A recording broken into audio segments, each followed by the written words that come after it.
আনন্দপুর গ্রামে মোড়লের ছেলে কানাই ছিল একদমই তার বাবার মতো কিপটে ও মানুষ পটানো স্বভাবের।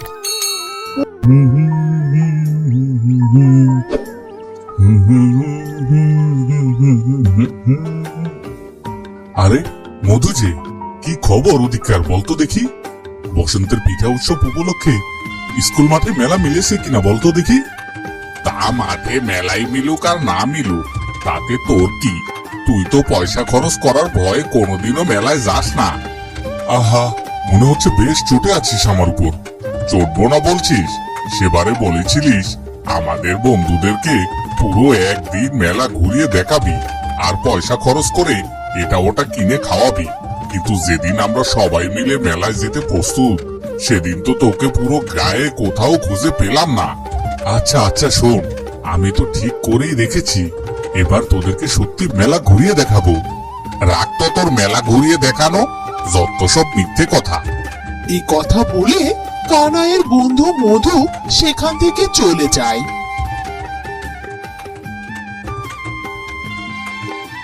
উফ, বাঁচা গেছে। দূর দূর, আমার বইয়েই গেছে তোদের পেছনে পয়সা খরচ করতে। মোড়লের ছেলে বলে আমাকে ভাঙানোর খুব শখ, তাই না? কিন্তু তা তো এত সহজ না।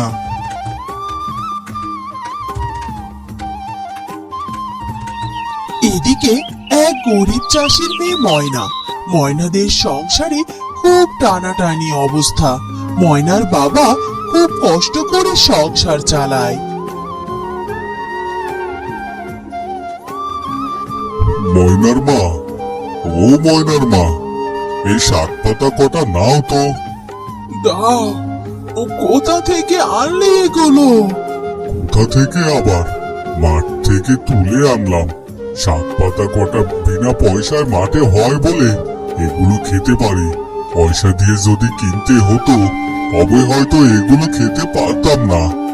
দুঃখ করো না তো, এক সময় আমরাও কত ভালো মন্দ খেয়েছি। মানুষের জীবন কি আর সবসময় একরকম চলে বলো? তা তো ঠিক আছে, তবে মেয়েটাও তো বড় হচ্ছে দিন দিন। তাকে তো বিয়ে দিতে হবে নাকি? বিয়ে না দিয়ে তো তাকে ঘরে বসিয়ে রাখতে পারবো না, বলো? তা তো ঠিকই বলেছো, তবে আজকালকার বাজারে মেয়ে বিয়ে দেওয়া মানে তো বহুত খরচের ব্যাপার গো। এই বাজারে এসে তোমার মামার মতো দরিদ্র মানুষ কি করে কন্যাদান করবে বলো তো? কন্যাদানের ভয়ে গুটিয়ে থাকলে কি আর চলে গগিন্নি? বাবা যখন হয়েছি, কন্যাদান যে আমাকে করতেই হবে। যাগ্গে সেসব কথা। তা ময়না কোথায়? ময়নাকে যে দেখছি না। কে জানে কোন বনে বাজারে ঘুরে বেড়াচ্ছে তোমার আদরের মেয়েটা। কি গো কানাই, এই এতক্ষণে বুঝি তোমার আসার সময় হলো? সেই কখন থেকে আমি গাছতলায় দাঁড়িয়ে অপেক্ষা করছি তোমার জন্য। পাজর আমার ব্যথা হয়ে গেছে দাঁড়িয়ে থাকতে থাকতে। আহারে আমার ময়না পাখিটা, পা ব্যথা হয়ে গেছে। থাক, আমি তোমায় গজা কিনে খাওয়াবো। দেখবে মিষ্টি গজা খেয়ে তোমার পা ব্যথা ভ্যানিশ হয়ে গেছে। ধর, রাখো তো তোমার মিষ্টি গজা। সেই কবে থেকে তুমি বলে চলেছো গজা খাওয়াবে গজা খাওয়াবে, কই কোনোদিনও তো হাতে করে নিয়ে এলে না।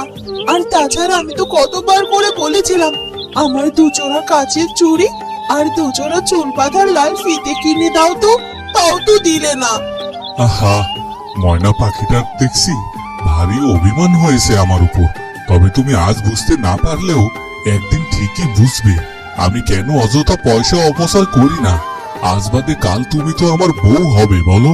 তখন তো তোমাকেই হিসাব করে পয়সা খরচ করতে হবে, এবং আমাদের ভবিষ্যতের জন্য তো পয়সা জমাতে শিখতে হবে। এই যা, আমার বুঝি বিয়ের কথা শুনে লজ্জা করে না? ও মা, তাই? এতে লজ্জার কি আছে? আমি তো তোমাকে বিয়ে করবই করব। এই, তুমি সত্যি বলছো? তাহলে তুমি তোমার বাবাকে বলে আমাদের বাড়িতে বিয়ের প্রস্তাব নিয়ে আসছো না কেন? আসবো আসবো, খুব শীঘ্রই আমি তোমার বিয়ের প্রস্তাব নিয়ে আসবো। আর আজ আমি বাবাকে তোমার আর আমার বিয়ের বিষয়ে সব বলবো। এরপর মোড়লের ছেলে কানাই তার বাবাকে গিয়ে ময়নার ব্যাপারে সব কথা সব কিছু খুলে বলে। কি কি বলছিস কি তুই এসব? গ্রামের মোড়লের ছেলে হয়ে সামান্য ওই দরিদ্র চাষির মেয়েকে বিয়ে করতে চাস তুই? সি সি সি সি সি কানাই, তোর কাছে আমি এটা কিছুতেই আশা করিনি। তোকে তো আমি একদম আমার মতো করে তৈরি করেছিলাম। মাঝখান দিয়ে তুই এমন একটা সিদ্ধান্ত যে কেন নিলি সেটাই তো বুঝতে পারছি না। শোনো বাবা, ছোট থেকে আমি তোমার সব কথা শুনে শুনে বড় হয়েছি। এমনকি তোমার মতো কিপটামিটাও ঠিকঠাক মতো শিখেছি। তবে এবার আমার বিয়ের বিষয়ে যদি তুমি আমার কথা না শোনো, তবে কিন্তু আমি তোমার বাড়ি ঘর সব ছেড়ে ছুড়ে দু চোখ যেদিকে যায় সেদিকে চলে যাব আমার ময়নাকে নিয়ে। এ কি, আমার ছেলেটা তো কোনো কিছু নিয়ে আমার সাথে এমনটা করে না, কিন্তু এবার মনে হচ্ছে আমার ছেলেটা মাথাটা একেবারে গেছে। এবার আর কোনোভাবেই ওকে বাধা দেওয়া যাবে না। যাক, ও তবে যাকে পছন্দ করে তাকেই বিয়ে করুক। হ্যাঁ ঠিক আছে বাবা।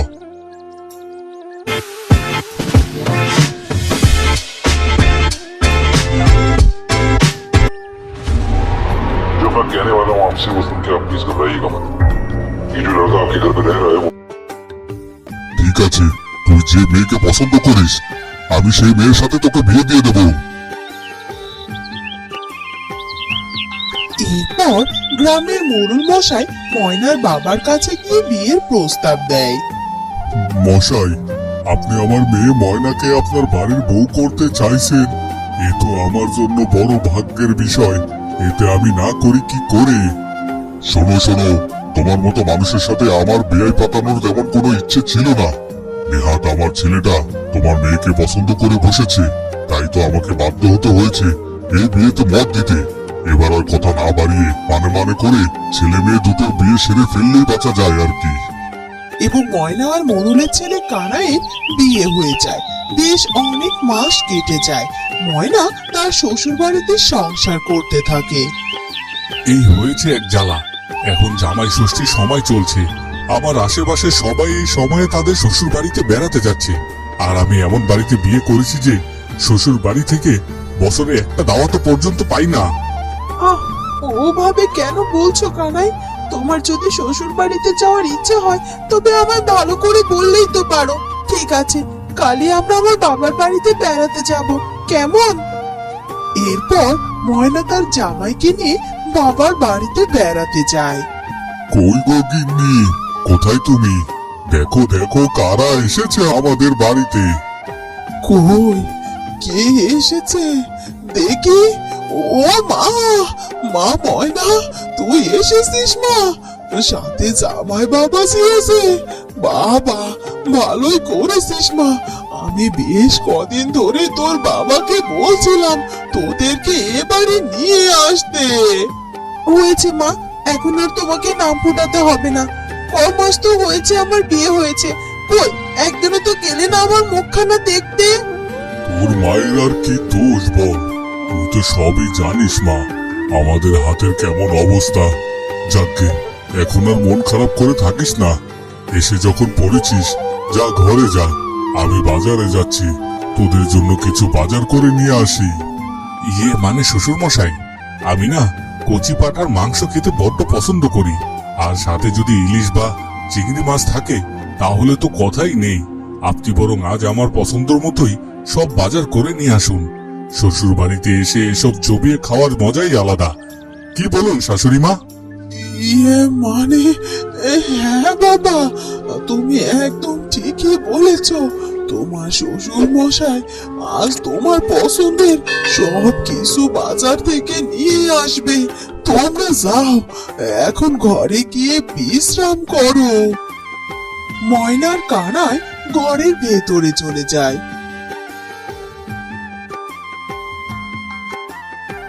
আমি আগেই জানতাম মোড়লের ছেলে নিশ্চয় চলাফেরা সব কিছুতেই বড় লোকই হাব ভাব থাকবে। যাও দেখো, ধার দেনা করে জামাইকে এক বেলা ভালো মন্দ খাওয়ানোর ব্যবস্থা করতে পারো কিনা। এরপর ময়নার বাবা বাজারে চলে যায় এবং সে কিছু ধার দেনা করে জামাইয়ের জন্য বাজার করে নিয়ে আসে। এবং তার শাশুড়ি মা রান্না করে তাদেরকে খেতে দেয়। খাও বাবা খাও, এই সব কিছু তোমার জন্যই করা হয়েছে। রান্নাটা কিন্তু দারুণ হয়েছে মা, সেজন্যই দেখুন না পেট ভরে খাবার পরও মনটা কিছুতেই ভরছে না, মনে হচ্ছে আরো অনেকটা খেতে পারবো। বলছি মা, আপনার হাতের রান্না তো দারুণ। কাল একবার আমায় একটু রুই মাছের কালিয়া আর ভেটকি মাছের পাতুরি করে খাওয়াবেন। এগুলো না আমার বড্ড পছন্দের খাবার। মানে আচ্ছা ঠিক আছে বাবা, সে না হয় কাল খাওয়াবো ক্ষণ।